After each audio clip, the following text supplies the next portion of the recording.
Are you considering becoming a foster parent? Stick around and we'll tell you why we became foster parents and what you should consider along the way.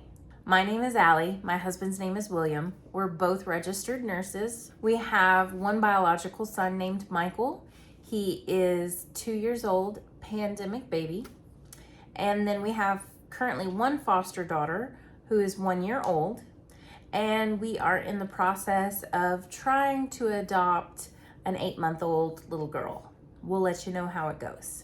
So my husband and I were married in 2020, right in the midst of COVID and the pandemic and all the craziness that was going on. The pandemic definitely brought us closer together as we couldn't go out. And we had Michael in 2021.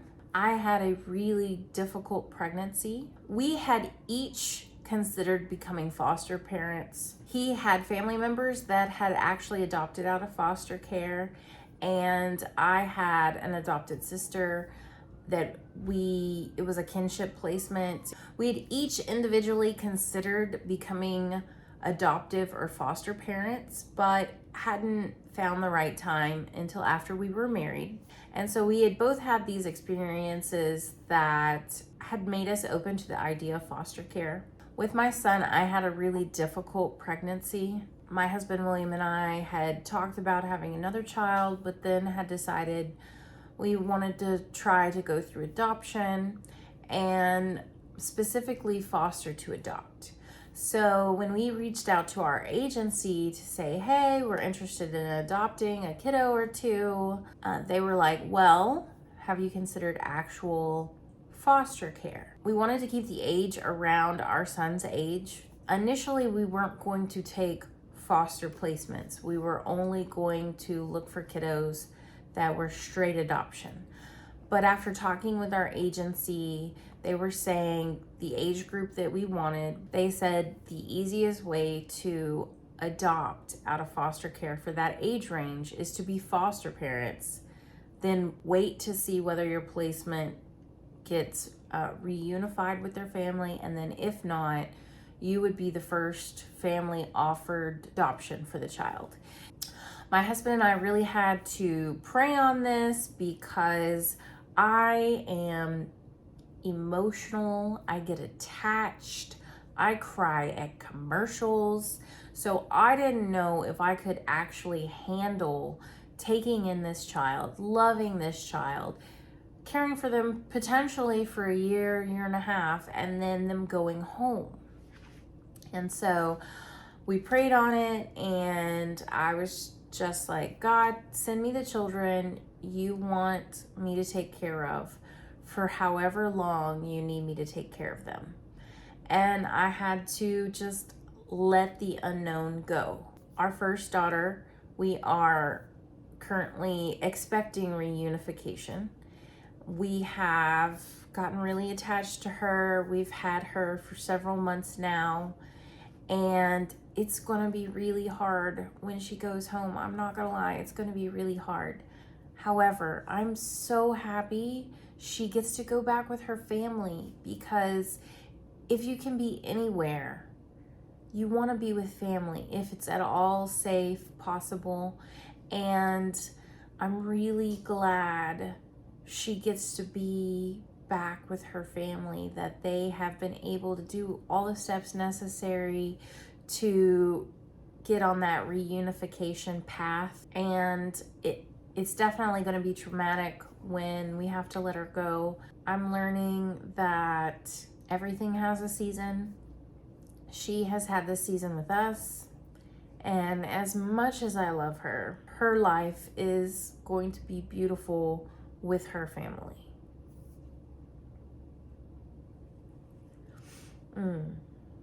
See, I told you I cry at anything. What is foster care? Foster care is when a child is taken away from their biological parents or guardians and placed in a home with parents that have passed background checks and have special training to take in foster children. A child can be taken away from their parents for numerous reasons. It can be safety issues, housing issues, they don't have a safe place to live, domestic violence, substance abuse, all kinds of reasons, all kinds of things could be going on in this child's family that causes them to need to be in a safe home while the family works with CPS, Child Protective Services, to get their lives together. There's a huge need for foster care parents right now. Children are having to stay in hotel rooms, multiple kiddos in one room with a CPS worker 24 hours a day. It's not a nurturing home environment. Children often have to go into group homes because there simply aren't enough foster parents. If you decide you want to be a foster parent, understand that you're going to be making a lasting impact in this child's life. With our first placement, we saw grow so much, not only physically, but mentally, socially. She just bloomed. And it's so amazing to be a part of that and help these kiddos along their journey develop skills, whether it's relationship skills, educational skills, things that are going to follow them through their life and make their life better. One benefit of becoming a foster parent, and it's not as obvious, is you'll have a lot of personal growth. There's nothing like taking in a child that has not been raised in your family that will trigger you and cause you to self-reflect and see, okay, why is it that this really bothers me? Say, for instance, you have a child that never finishes their food. They're just don't eat a lot. And you come from a household where you finished all the food on your plate. You realize you're getting upset over this, but it seems small. As long as your kiddo is getting enough nutrition and they're healthy, it shouldn't matter necessarily that they finish all the food on their plate. But this is triggering for you. So you look back and you're like, well, why is this triggering for me?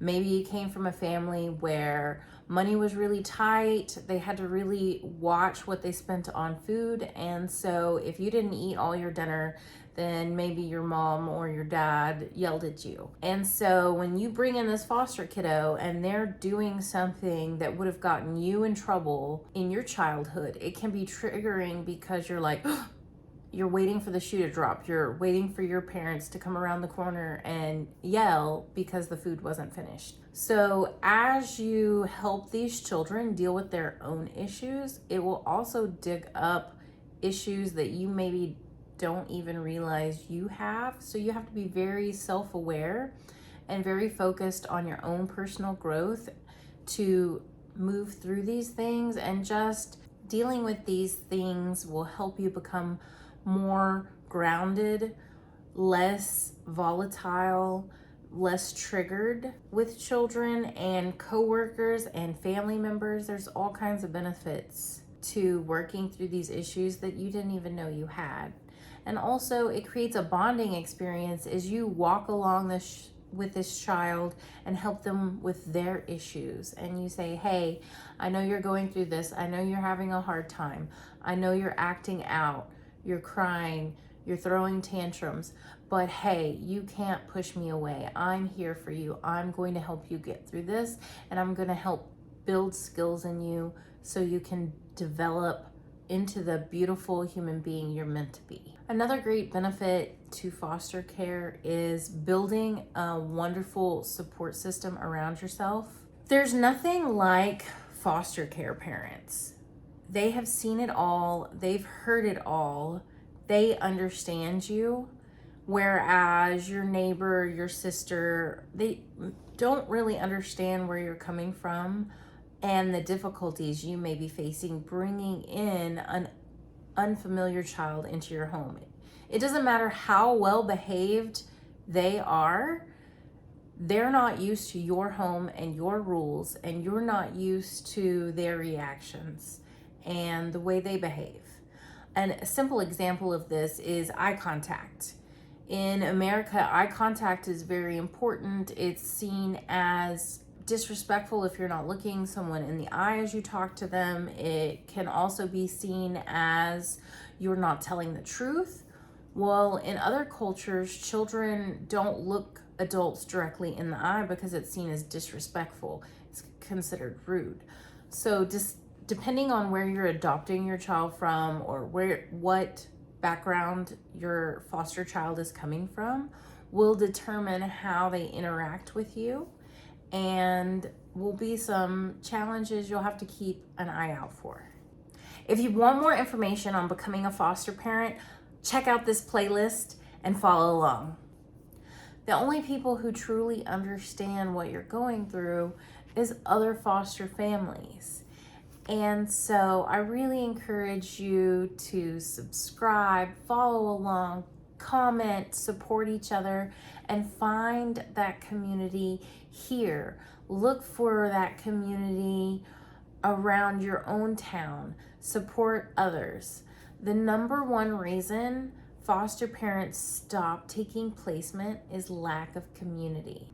When you take a placement, any area of your life or any family members you're having issues with, it is going to amplify. Before you take a foster placement, try to get your life as organized and simple as possible. There's a large time commitment to taking in a foster child, especially in the first month or two when they have a lot of doctor's visits. And so you need your household as organized as possible, all hands on deck, everybody pitching in. This can be a one woman or one man show unless you're a single parent, which that is totally possible. Kudos to you. You are the real MVP. But in preparation for foster placement, try to keep your life as simple as possible. Try not to sign up for any extra activities or ongoing time commitments that you don't feel is absolutely necessary. This may change once your child settles in, but for the first month or two, just acclimate to your child as your child acclimates to you and your household. I hope you found this information hopeful and helpful. I want to just wrap my arms around you and give you a big hug for even considering becoming a foster parent. It'll change your life in so many ways. It's challenging yet so rewarding, and you just have a whole lifetime to impact these children. It's amazing how many lives you can touch when you're a foster parent. I bless you, and I'll see you next time.